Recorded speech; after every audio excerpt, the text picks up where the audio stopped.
शादी की तकरीब में एक पुरानी जानने वाली खातून मिली। उससे अलीक सलीक हुई और मैं उसके करीब ही बैठ गई।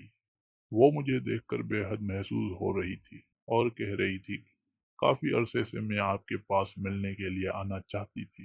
क्यों, खैरियत है? अल्लाह के फजल से बिल्कुल खैरियत है। दरअसल आप तो जानती हैं बीवीगी में औरत की ज़िंदगी क्या होती है। 15 सालों से दुनिया के रंग देख रही हूँ।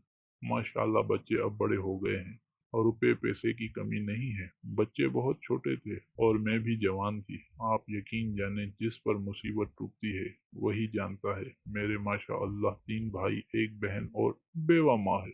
माँ की दिलजोई मुझे हौसला देती है, मगर इतने नज़दीकी रिश्तेदार हैं वो ज़रा भर परवाह नहीं करते कि ये बेवा हो गई है, बेआसरा है, इसकी मदद ही कर दें। खावन घर की छत होता है और अगर घर से छत गिर जाए तो जान ले एक औरत का क्या हाल होता है।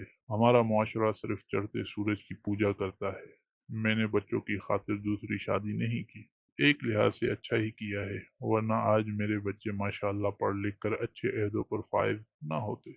एक बेटा है और एक बेटी। अब उनकी शादियों का वक्त आ गया है। जब मैं बहुत परेशान थी और चाहती थी कि मेरे बहन भाई मेरी मदद करें, मगर मदद तो एक तरफ वो कभी कभी गैरों की तरह मिलते थे। आज बच्चे जब बड़े हो गए हैं, मेरा बेटा सब काम बखूबी संभाल रहा है, तो वो गाहे बगाहे हाल चाल पूछ लेते हैं।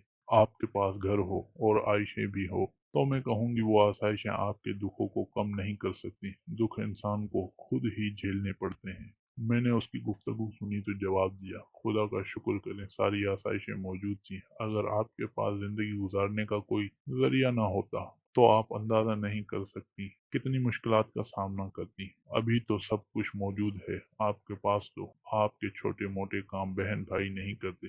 अगर आपके पास रोजी का जरिया ना होता तो मैं वसूख से कहती हूँ, इस दौर में कोई भी आपकी मदद न करता। किसी ने आपकी माली मदद नहीं करनी थी। अभी तो उनको मालूम है कि आपको किसी किस्म की ज़रूरत नहीं है और वो सलाम दुआ अच्छे तरीके से कर लेते हैं, वरना आपकी ज़िंदगी अजीरन हो जानी थी। वो दौर और था जब पड़ोसी को मालूम होता था कि हमारे पड़ोसी तकलीफ में है और पड़ोसी होने के नाते वो मदद भी करता और दिलजोई भी। इसी तरह बहन भाई एक दूसरे के दुख सुख में शरीक होते।